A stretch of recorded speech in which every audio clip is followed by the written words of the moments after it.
ఇంట్లో ఉన్న బంగారాన్ని విడిపించి ఆ రోజు ఆన్లైన్ రేటుకే మేము కొంటాం. Sharma gold company. నమస్తే, వెల్కమ్ టు సుమన్ టీవీ. నేను గిరిజ.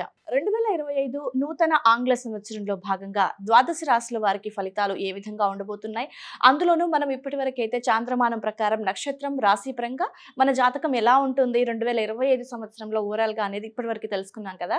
సో ఇప్పుడు వచ్చేసి సూర్యమానం ప్రకారం, సన్ సైన్స్ ప్రకారంగా 2025 సంవత్సరం రాశి వారికి ఏ విధంగా ఉండబోతుందో తెలియజేసేందుకు విశ్వవిద్యాలయ అగ్రశ్రేణి తొలి మహిళ జ్యోతిష్య, వాస్తు, పట్టభద్ర, పంచాంగకర్త, జ్యోతిష్యంలో పిహెచ్డిలో తొలి గోల్డ్ మెడలిస్ట్ అయినటువంటి జ్యోతిష్య మహోపాధ్యాయ డాక్టర్ ఈడుపుగంటి పద్మజారాణి గారు ఉన్నారు. వారితో మాట్లాడేద్దాం.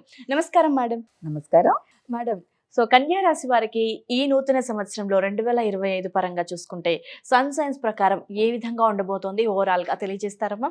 ముందుగా ప్రేక్షకులందరికీ కూడా ఈ యొక్క 2025 సంవత్సరం ఆంగ్ల నూతన సంవత్సర శుభాకాంక్షలు తెలియజేస్తున్నాను. Thank you ma'am. నీకు కూడా ఆనంద స్వరూపులైన అందరికీ కూడా ఈ సంవత్సరం తమ తమ రాశి ఫలాలని చూసుకొని దాని ప్రకారం ఆనందకరంగా ముందుకు వెళ్ళి ఆశించిన ఫలితాలు పొందుతారని మనం తెలుసుకుందాం. వాళ్ళ మామూలుగా నక్షత్ర పరంగా చూస్తూ ఉంటారు కదా ఎవరైనా సరే. సో మరి కొంతమందికి నక్షత్రాలే ఉండవు అని అంటారు, వాళ్ళకు డేట్ ఆఫ్ బర్త్ అయితే ఉంటుంది.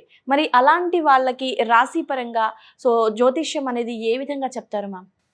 అంటే నువ్వు అన్నట్టుగా ప్రతి వాళ్ళకి కూడా అందరికీ నక్షత్రాలు ఉంటాయి కానీ తెలియదు అంతే. ప్రతి మనిషికి 27 నక్షత్రాల్లోనే ఏదో ఒకటి అవుతుంది, కానీ అది ఏదో కారణం రీత్యా పుట్టినప్పుడు వేయించుకోకపోవడం వల్ల లేకపోతే పెద్ద ఆసక్తి లేకపోవడం వల్ల దాన్ని ఇది చేస్తారు. కానీ అలాంటప్పుడు ఏంటంటే ఎక్కువగా సన్ సైన్స్ రీత్యా చూసుకుంటూ ఉంటారు. సన్ సైన్స్ అంటే ఏంటంటే ఆ నెలలో పుట్టిన వాళ్ళు, అంటే ఈ తారీఖు నుంచి ఈ తారీఖు దాకా, ఇప్పుడు ఏప్రిల్లో పుట్టారు వీళ్ళు, అలాగే మార్చి ఈ తారీఖు నుంచి ఈ తారీఖు దాకా వీళ్ళు ఏరిస్లోకి వస్తారు. అలా వరుసగా 12 రాసుల వాళ్ళకి కూడా తారీఖులు అంటే పుట్టినరోజు ప్రకారం వాళ్ళు ఏ రాశిలోకి వస్తారు సన్ సైన్స్ అంటారు దాన్ని, ఇంగ్లీష్లో జోడియాక్ సైన్స్ ప్రకారం తీసుకుంటే దాని ప్రకారం ఏంటంటే అందరికీ వాళ్ళ బర్త్డే అయితే దాదాపుగా తెలుస్తుంది కదా, నక్షత్రాలు అయితే డౌట్ ఉన్నా.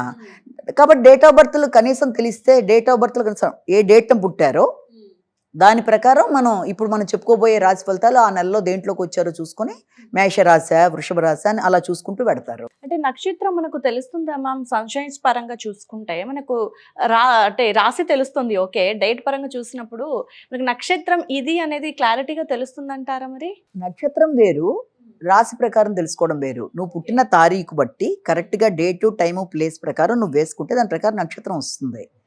అలాగే కొంతమంది అలా వేయించుకోకుండా వదిలేసిన వాళ్ళకి ఎలా ఉంటుందంటే, అయ్యో మాకు డేట్ ఆఫ్ బర్త్లో డేట్ అయితే తెలుసండి కానీ మాకు రాశి ఫలాలు తెలుసుకోవాలని ఉంది కానీ మాకు నక్షత్రం తెలియదు అన్నప్పుడు అప్పుడు ఏం చేస్తామంటే ఈ రూపంలో అంటే సన్ సైన్స్ ప్రకారం ఈ తారీఖు నుంచి ఈ తారీఖు మధ్య పుట్టిన వాళ్ళు మేషరాశి, ఈ తారీఖు నుంచి ఈ తారీఖు మధ్య పుట్టిన వాళ్ళు వృషభ రాశి అన్నప్పుడు దాంట్లో ఫలితాలు చూసుకుంటూ వాళ్ళు, అది కూడా దాదాపుగా వాళ్ళకి వీళ్ళకి పెద్ద తేడా అయితే ఉండదు. జనరల్గా ఇలా వెళ్ళే వాళ్ళు ఇలా కూడా పెడతారు. ఇక్కడ ఈ కన్యా రాశి అనేటప్పటికి మనం విర్గో అని చెప్పి దీన్ని ఆగస్టు 23 నుంచి సెప్టెంబర్ 22 మధ్య పుట్టిన వాళ్ళందరూ కూడా విర్గోలోకి వస్తారు సన్ సైన్స్ రీత్యా. కాబట్టి వీళ్ళకి ఈ సంవత్సరం ఎలా ఉంటుంది అన్నది కొంచెం క్లుప్తంగా కొన్ని విషయాలు కనుక చూస్తే హైలైట్స్ చేసుకుంటే, వీళ్ళకి స్టార్టింగ్ అంతా కూడా ప్రొఫెషనల్ విషయాల్లో అంటే ఎక్కువ కృషి చేస్తారు. తర్వాత రావాల్సిన లాభాలు ఉంటాయి కదా, అంటే డెస్టినీకి సంబంధించిన విషయాలు కానీ, తండ్రికి సంబంధించిన విషయాలు కానీ, ఇలాంటి విషయాలన్నిట్లో కూడా ఎక్కువ ఫోకస్ చేస్తారు. ఫస్ట్ ఫోకస్ చేయడం తప్ప అంటే ఎక్కువ కృషి చేస్తారు వాటికి సంబంధించిన విషయాల్లో.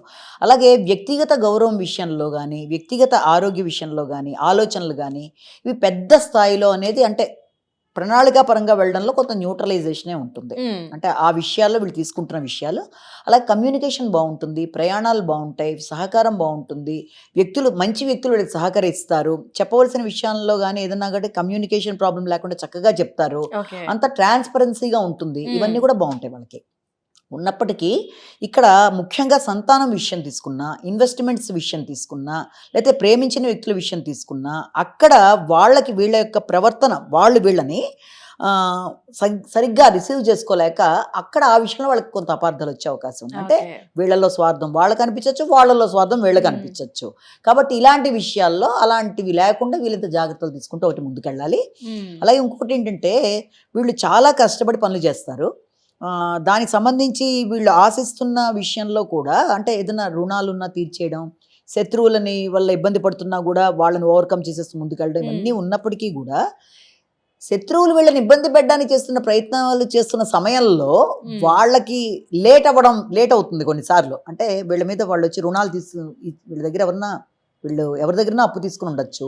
ఆ అప్పు వీళ్ళు చెల్లించే సమయంలో ఎవరికైతే చెల్లించాలో వాళ్ళ దగ్గర కానీ, లేదా వీళ్ళు ఎవరి దగ్గర అయితే ఇబ్బంది పడుతున్నారో ఆ శత్రువులు కానీ, వాళ్ళు కొన్ని లేట్ చేసేసుకుంటారు. అంటే వాళ్ళ ఆలస్యం, వీళ్ళ దగ్గరకు వచ్చి వాళ్ళు తీసుకెళ్ళాలి. ఆలస్యం వల్ల వీళ్ళకి బెనిఫిట్ అవుతుంది. అంటే వాడి యొక్క లేట్ వీడికి బెనిఫిట్ అవుతుంది. కానీ ప్రతిసారి అలాగే ఉంటుందని అనుకోకూడదు.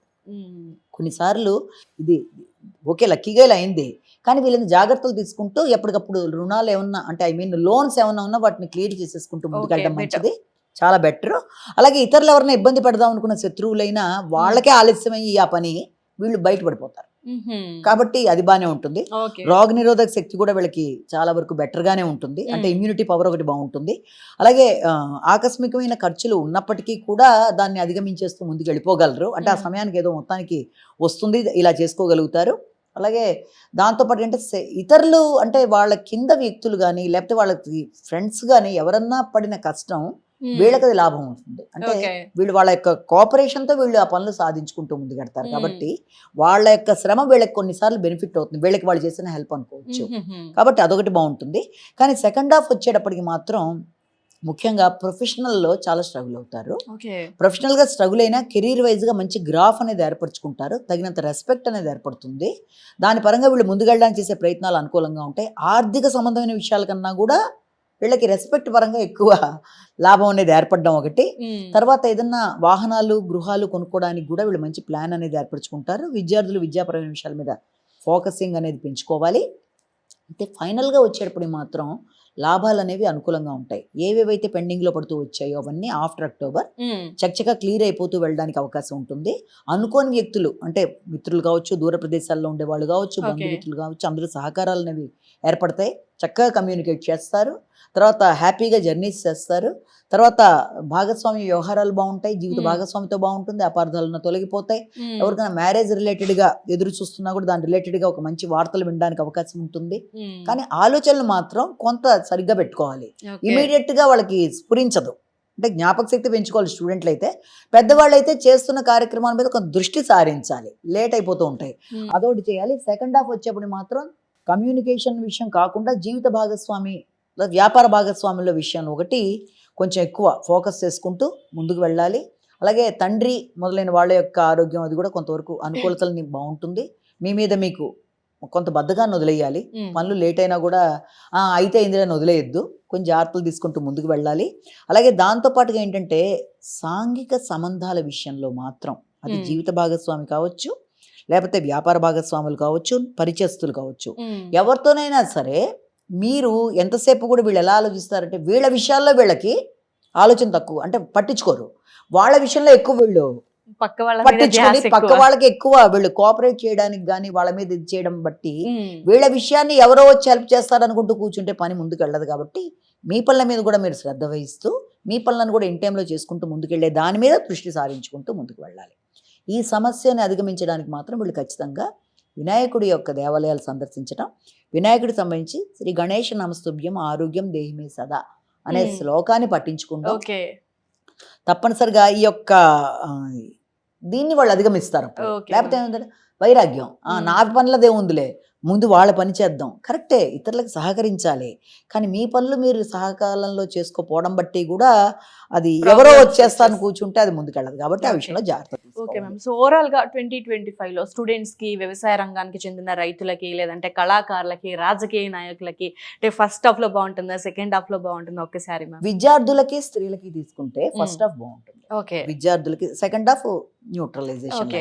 వీళ్ళు ఉంటారు కదా ఉద్యోగస్తులు, వ్యాపారస్తులు, అలాగే వ్యవసాయదారులు, తర్వాత కళారంగంలో ఉండేవాళ్ళు, రాజకీయ నాయకులు, వీళ్ళందరికీ కూడా సెకండ్ హాఫ్ బాగుంటుంది. Okay ma'am. సో ఓవరాల్ గా చాలా క్లియర్ కట్ గా చాలా నీట్ గా తెలియజేశారు ma'am. Thank you so much. నమస్కారం.